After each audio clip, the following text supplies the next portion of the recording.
ये 4 प्रकार के भोजन बेकार होता है। कौन से 4 प्रकार के भोजन है जो हमें करना नहीं चाहिए, जो हमें खाना नहीं चाहिए? ये 4 प्रकार के भोजन बेकार होता है। आपके सामने थाली परोस करके आया, परोसा हुआ थाली आपके सामने आया, तो अगर उस थाली को कोई लांग करके चला जाए तो भोजन कभी नहीं करना चाहिए। क्यों? अगर कोई व्यक्ति आपके थाली को लांग करके चला जाता है तो वो भोजन नाली का कीचड़ समान हो जाता है, इसलिए वो भोजन कभी करनी नहीं चाहिए। उस भोजन को आप त्याग दीजिए, उस भोजन को नहीं खाना।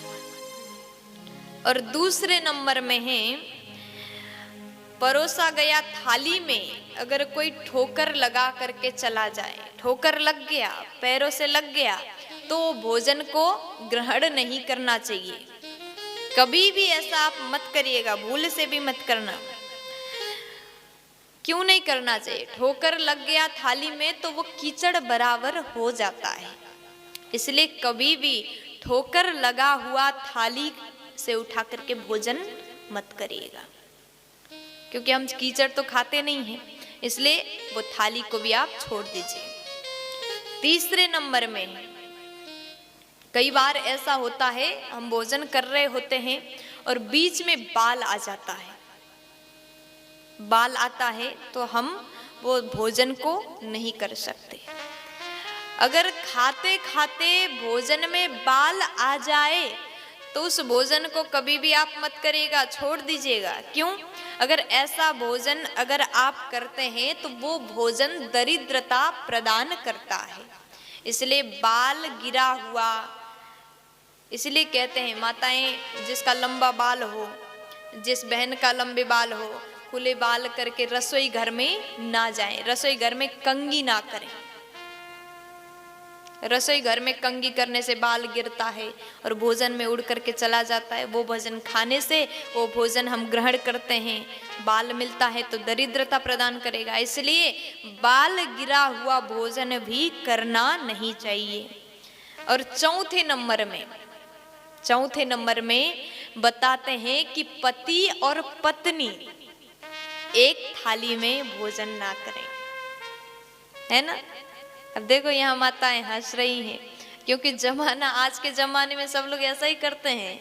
पति और पत्नी, पहले घर के बड़े बुजुर्ग खा करके चले गए। ये बात अच्छी है कि आप पहले अपने सास ससुर को, आपके घर में जो भी आपसे बड़े हैं उनको खिला दिए, उनको अच्छे से भोजन परोस करके खिला दिया, वो चले गए, ये तो आप अच्छा कर रहे हैं। लेकिन उनके जाने के बाद पति और पत्नी एक ही थाली में बैठ करके भोजन करते हैं।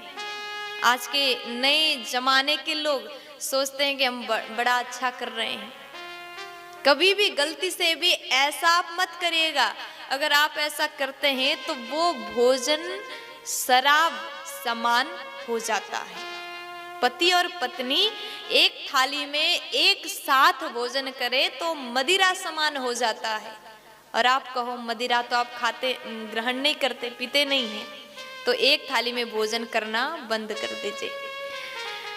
अच्छा, यहाँ कहते हैं पति पत्नी एक थाली में नहीं कर सकते, तो क्या करना चाहिए? कुछ माताएं, ये ऐसा भी मैंने देखा है, पुरानी माताएं, दादियां अपने पतिदेव के थाली में भोजन करते हैं। क्या ये गलत है? आपके मन में यही सवाल आ रहा होगा कि पतिदेव खाते हैं तो उसी थाली में हम खाते हैं, क्या ये भी गलत है? ये भी हमें छोड़ देना चाहिए?